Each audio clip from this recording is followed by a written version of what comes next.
Hi good evening, this is जय। शाम के बज चुके हैं 8 और ये है हमारा प्यारा सा सेशन का टाइम।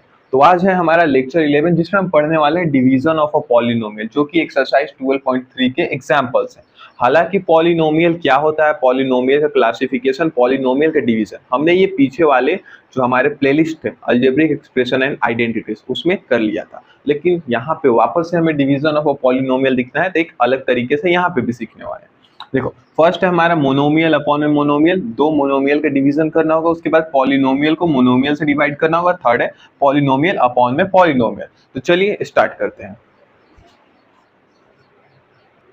तो आ चुका है हमारे पास फर्स्ट टाइप मोनोमियल अपॉन में मोनोमियल का डिवीजन। ये है 6x³ डिवाइड बाई 2x²। ठीक है, ये यहाँ पे एक मोनोमियल है, ये एक मोनोमियल है। दो मोनोमियल के जब भी हमें डिवीजन करना हो तो सबसे पहले हम फैक्टराइजेशन पढ़ रहे हैं चैप्टर, तो इन्हें फैक्टराइज कर लेंगे। 6x³ को 6 को 2 × 3 और x³ को 3 टाइम x होगा यहाँ पे।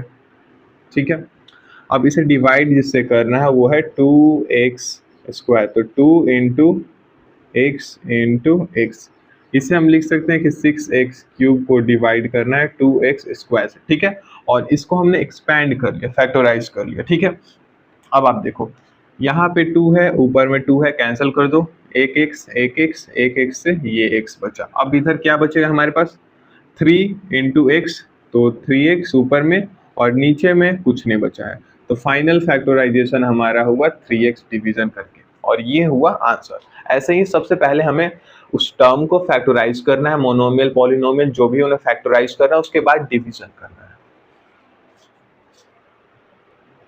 यहाँ पे कुछ और आ चुके हैं हमारे पास पॉलिनोमियल, और इसे हमें डिवीजन करना है, डिवाइड करना है। तो सबसे पहले हम इन्हें लिख सकते हैं -20x⁴ न्यूमरेटर ऊपर, डिनोमिनेटर नीचे, 10x⁴। अब इसे डिवाइड करना है तो आप इसे ना एक्सपैंड कर लो। -20 को हम लिख सकते हैं 2, देखो ऐसे -1 कर दो साइड में, -1 × 2 × 2 -4 × 5 -20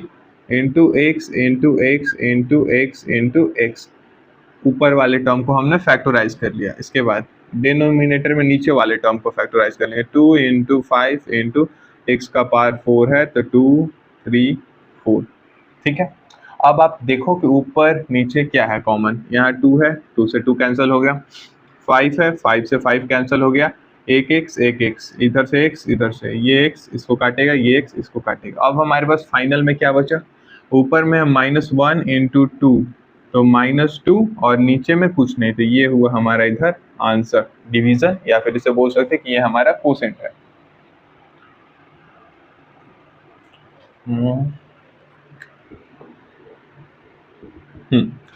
7x² y² z², इसको डिवाइड करना है 14xyz से। तो पहले आप इसे फ्रैक्शन के फॉर्म में लिख लो, 7x² y² z² न्यूमरेटर में, डिनोमिनेटर में 14xyz। ठीक है, इसको करने के बाद ऊपर वाले टर्म को एक्सपेंड करोगे तो 7 × x × x² y × y² और z × z²। ठीक है, बिल्कुल बेसिक से हम कर रहे हैं। यहाँ पे 14 को हम लिख सकते हैं 2 × 7 × x × y × z। इतना कर लोगे, उसके बाद ऊपर नीचे क्या है, 7 है, 7 से 7 कैंसिल हो गया, एक x से एक x कैंसिल हो गया, एक y, इस y से एक z, सॉरी z से z कैंसिल हो गया। अब हमारे पास क्या बचा ऊपर में देखने की कोशिश, एक x है, एक y है, ये हमारे पास बचा हुआ है, ये भी बचा हुआ है और ये बचा हुआ है। तो ऊपर में x है, y है, z है। ठीक है, नीचे में 2 है, सिंपली 2 है, तो ये हो गया हमारा आंसर। ठीक है, यहाँ पे डिवीजन ये कंप्लीट हुआ। चले नेक्स्ट। तो यहाँ पे आ चुका है हमारे पास सेकेंड टाइम पॉलिनोमियल अपॉन में मोनोमियल, मतलब पॉलिनोमियल को डिवाइड करना है मोनोमियल से। तो यहाँ पे सबसे पहले हम पहला मेथड से करेंगे, जिसमें हम इस पॉलिनोमियल को फैक्टराइज कर लेते हैं। 4y³ + 8y² + 6y। अगर आप इसे फैक्टराइज करने जाओगे तो देखो 4 8 2, इनका एचसीएफ कितना आएगा, 2 आएगा। मैंने पीछे भी आपको मेथड में समझाया था। यहाँ देखो y³ y² y, तो कॉमन क्या है, y है। अब देखो अंदर क्या बचेगा, y³ में से एक y निकाला तो y² बचा होगा, 4 में से 2 निकाला तो 2 बचा होगा, 8 में से 2 निकाला तो 4 बचा होगा, और y² से y निकाला तो y बचा होगा। 6 में से 2 निकाला, 6 को 2 से डिवाइड किया तो 3 बचा, y में से y को निकाल दिया मतलब डिवाइड कर दिया तो कुछ नहीं बचा। ठीक है, इसको ऐसे फैक्टराइज कर लिए। अब डिनोमिनेटर क्या है हमारा 2y है, तो नीचे आप लिख दो यहाँ पे 2y। अब कुछ ऊपर नीचे कॉमन दिख रहा है क्या? हाँ, 2y से 2y कैंसिल हो गया और ये जो हमारे पास बचा 2y स्क्वायर प्लस का 4y प्लस का 3, ये है हमारा आंसर। 2y स्क्वायर प्लस का 4y प्लस का 3, ये है हमारा आंसर। क्लियर है?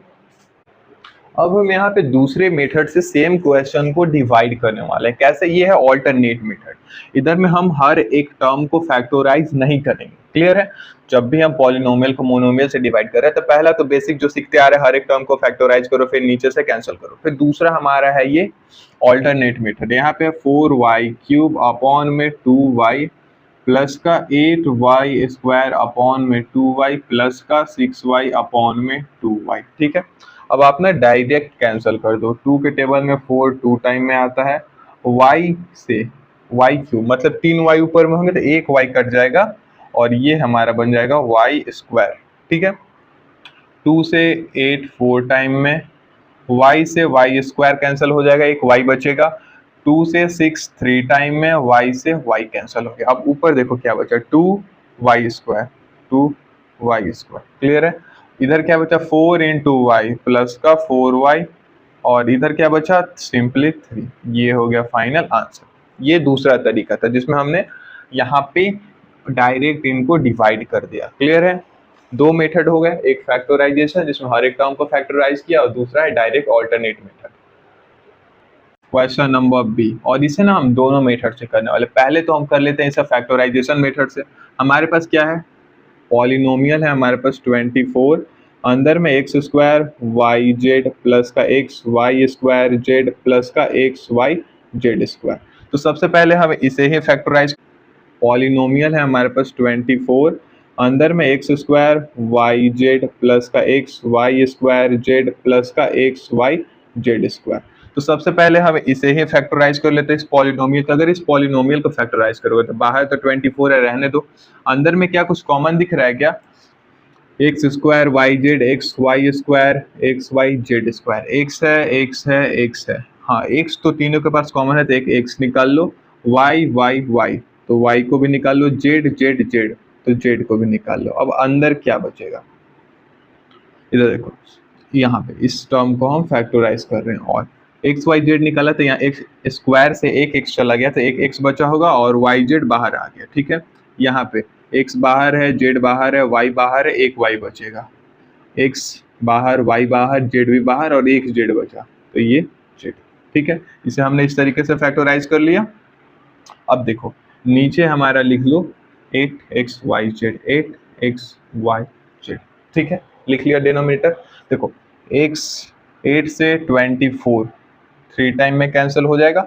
अगर आप 24 को चाहो तो और फैक्टराइज करके 3 इंटू 8 लिख सकते हो, जिससे 8 से 8 कैंसिल हो गया जो कि एक 3 बचा और एक्स वाई जेड से एक्स वाई जेड कैंसिल हो गया।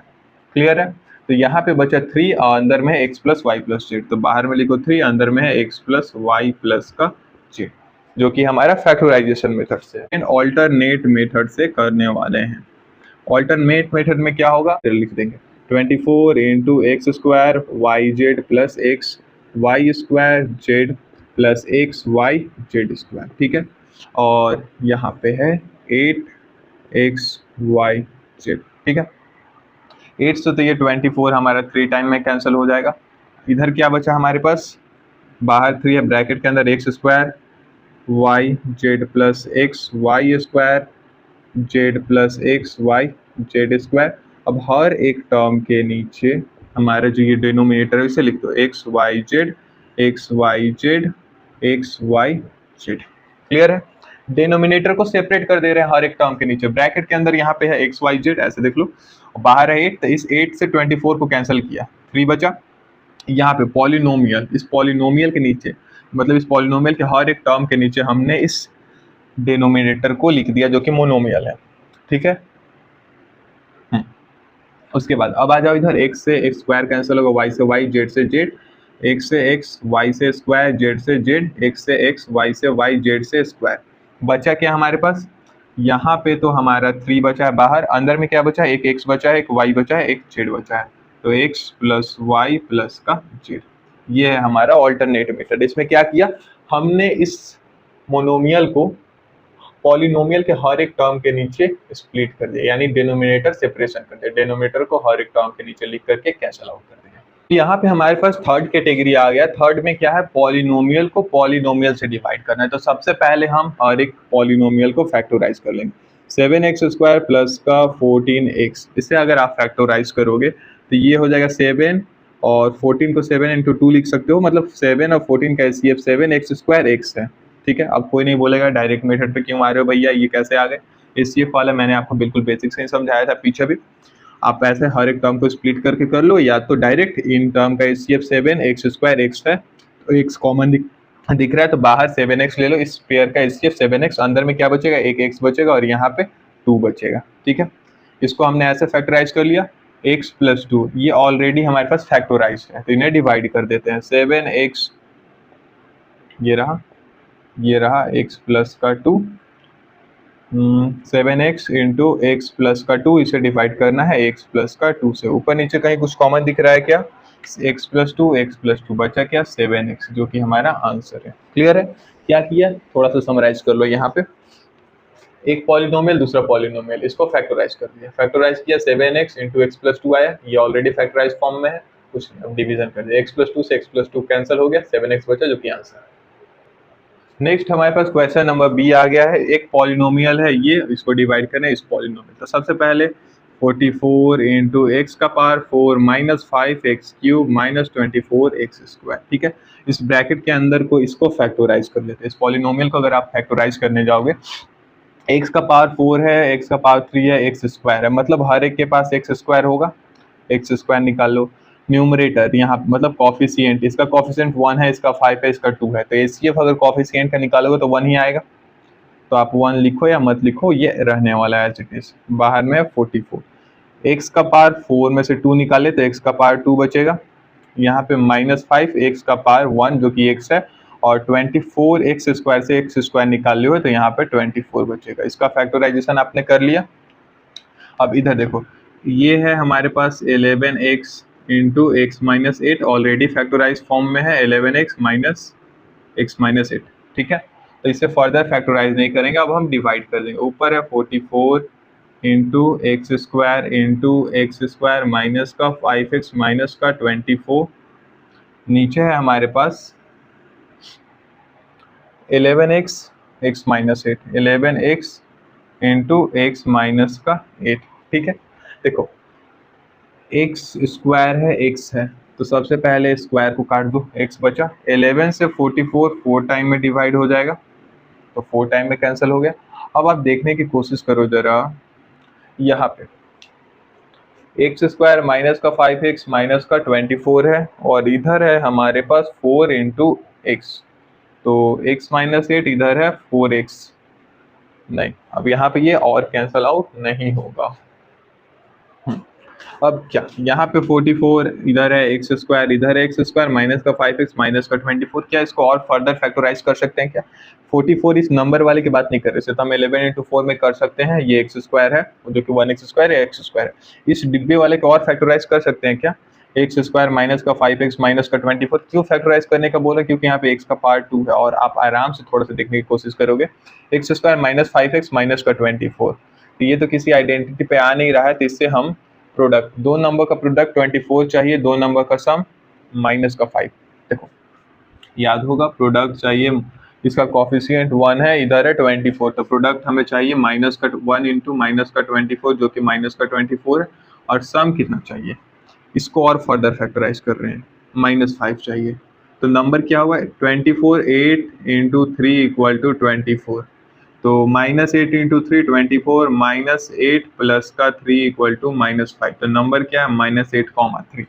तो हम इसे और फर्दर फैक्टराइज कर लेंगे, x² माइनस का 8x प्लस का 3x माइनस का 24 में, और इसे फैक्टराइज करने की कोशिश करोगे तो यहाँ पे देखो इसमें क्या कॉमन है, x² 8x, x है कॉमन, तो x माइनस का 8, 3x माइनस का 24, क्या कॉमन है 3 है, तो x माइनस का 8 में फैक्टराइज कर दिए। अब आप देखने की कोशिश करो यहाँ पे इस टर्म में कॉमन क्या है, x माइनस का 8, तो x माइनस का 8 अंदर x प्लस का 3, x प्लस का 3, ठीक है। तो फाइनल फैक्टराइजेशन हमारे पास है 44 into x square into x minus 8 x plus 3, हाँ यहाँ पे हो गया। और इधर है हमारे पास 11x इंटू एक्स माइनस का 8। यहाँ पे थोड़ा सा एक बार और समराइज कर लो कि क्या किया। इस पॉलिनोमियल को हमने फर्दर फैक्टराइज करते जा रहे हैं। सबसे पहले 44 को तो रहने दो, नंबर वाले पार्ट को छोड़ दो। इसमें देखो x का power 4 minus 5x cube minus 24x square, हर एक टर्म के पास x स्क्वायर है तो बाहर x स्क्वायर निकला, अंदर क्या बचा x का पावर 2 माइनस 5x माइनस का 24, ठीक है। इसे और फर्दर फैक्टराइज किया क्योंकि यहाँ पे ये स्क्वायर वाला टर्म हमें दिख रहा है तो ये और फैक्टराइज हो सकता है। इसे हमने फैक्टराइज किया मिडिल टर्म स्प्लिटिंग मेथड के थ्रू, कि प्रोडक्ट माइनस 24 सम माइनस 5, ये सब मैंने पीछे आपको सिखा दिया। इसे हमने फर्दर फैक्टराइज कर लिया x minus 8 into x plus का 3। अब ये हो गया हमारा न्यूमरेटर, ये है डिनोमिनेटर। अब आप कैंसल आउट कर दो, 44 इधर है एक्स स्क्वायर, इधर है एक्स माइनस का 8 और इधर है एक्स प्लस का 3 और नीचे है हमारे पास 11 एक्स इंटू एक्स माइनस का 8, ठीक है। तो 11 से तो हमारा 44 4 टाइम में कैंसिल हो जाएगा, एक्स से एक्स स्क्वायर कैंसिल हो जाएगा, एक्स माइनस 8 से एक्स माइनस 8 कैंसिल हो जाएगा। तो बचा क्या, देखो इधर यहाँ पे 4 है, यहाँ पे एक x है और इधर है x प्लस का 3, तो 4x और x प्लस का 3 और नीचे क्या है, नीचे कुछ नहीं है। तो ये है हमारा फाइनल आंसर जो किया फैक्टराइजेशन। हो गया यहाँ तक कंप्लीट। चले नेक्स्ट, ये है हमारे पास लास्ट एग्जांपल। ये एक पॉलिनोमियल है, ये दूसरा पॉलिनोमियल है। तो सबसे पहले फैक्टराइज कर लेते हैं। z है इधर और इधर है 5z स्क्वायर माइनस का 80। इसे फर्दर अगर आप फैक्टराइज करोगे, डब्बे के बाहर तो z है तो इसे रहने दो, डब्बे के अंदर मैं कहना रहा हूँ यहाँ पे एचसीएफ कितना आएगा इन दोनों टर्म का, 5 और 80। 5 और 80 का एचसीएफ क्या आएगा, 5 आएगा। डब्बे के बाहर z है, रहने दो अभी z को। यहाँ पे 5 आएगा, यहाँ पे z स्क्वायर है और यहाँ पे कुछ नहीं है, तो वेरिएबल में कुछ कॉमन नहीं है, 5 है। तो 5 अगर यहाँ से निकालोगे तो z स्क्वायर बचेगा, ठीक है। और 80 में से 5 निकालोगे तो कितना बचेगा, 80 डिवाइड बाई 5, 5 1 जा 5, 3 बचा, 5 6 जा 30, तो 16 बचेगा हमारे पास। तो यहाँ पे लिख लो z माइनस का 16, ठीक है। इसे फैक्टराइज कर लिया। इधर है हमारा 5z इंटू जेड प्लस का 4। अब एक और चीज़ देखो यहाँ पे 5z जेड प्लस का 4, 5z जेड प्लस का 4, ठीक है। हमारे पास जो यहाँ पे आया है फैक्टर, इसे हम और फर्दर फैक्टराइज कर सकते हैं। क्यों, क्योंकि ये किसी आइडेंटिटी से मिलता जुलता है, स्क्वायर वाला टर्म है। जब भी फैक्टराइज करोगे तो उसका पावर जो भी रहेगा 1 में रहेगा, 1 से ज़्यादा नहीं रहेगा। कुछ कुछ केस में 1 से ज़्यादा पावर रहता है। तब इसे फैक्टराइज कर सकते हैं। जेड स्क्वायर माइनस 16 को ऐसे लिख सकते हो ना, ये है जेड स्क्वायर, ये है माइनस 4 का स्क्वायर। तो इसे क्या लिखते हो, ए स्क्वायर माइनस का बी स्क्वायर, तो ए प्लस बी ए माइनस बी, तो जेड प्लस का 4 इंटू जेड माइनस का 4। इस टर्म को और फर्दर फैक्टराइज करके हमने लिख लिया कि जेड प्लस 4 जेड माइनस 4, क्योंकि ये था हमारा 4 का स्क्वायर, ठीक ना। इधर था हमारे पास जेड, इधर है 5, ये जेड है, 3 में कंफ्यूज मत होना, जेड है, ठीक है। और इसे डिवाइड करना है 5z और z प्लस का 4, तो डिवीजन कर दो। न्यूमरेटर में है z इंटू ये z है, z into 5 into z plus का 4 z माइनस का 4 अपॉन में 5z प्लस का 4। नीचे दिख रहा है, दिख रहा होगा हल्का सा शायद, हाँ ठीक है दिख रहा है। देखो कैंसिल करो, ऊपर नीचे क्या कॉमन है, 5 है, 5 से 5, जेड से जेड कैंसिल हो, जेड प्लस 4 जेड प्लस 4, बचा क्या है यहाँ पे, जेड माइनस का 4 जो कि है आंसर, ठीक है। किया का मैं एक बार और आपको बता दे रहा हूँ, यह है न्यूमरेटर, यह है डिनोमिनेटर, ऐसे समझ लो, डिविडेंड डिवाइजर। तो सबसे पहले हम इसे फैक्टराइज करेंगे। अगर आप इसे फैक्टराइज करोगे तो 5z स्क्वायर माइनस का 80, तो 5z स्क्वायर माइनस का 80 को फैक्टराइज करोगे तो इससे हमारे पास होगा 5 बाहर में, अंदर में होगा z स्क्वायर माइनस का 16, ठीक है। z स्क्वायर माइनस का 16 मतलब z स्क्वायर माइनस 4 का square, a square minus b square में, तो a plus b a minus b में एक्सपेंड किया, ठीक है। अब आप जब ये कंप्लीट फैक्टराइज हो गया तो इस फैक्टराइजेशन मतलब इस फैक्टराइज को आप डिवाइड कर दो इससे, न्यूमरेटर डिनोमिनेटर कॉमन टर्म जो है कैंसिल हो गया, इधर हो गया जेड माइनस को 4, ये है आंसर। और इसके साथ आपका एग्जांपल खत्म होता है। हमने क्या पढ़ा, division of a polynomial. Division कैसे करना है, जो हमारे पास पॉलिनोमियल है उसको फैक्टराइज करना है, उसके बाद डिवाइड कर देना है। सिंपल सी बात, पहले फैक्टराइज उसके बाद डिवाइड। फैक्टराइज कैसे करना है, आइडेंटिटी का इस्तेमाल, ये सब आपने पीछे 12.2 में कर लिया है। अब कल से 12.3 आपके स्टार्ट होंगे। And good night, bye.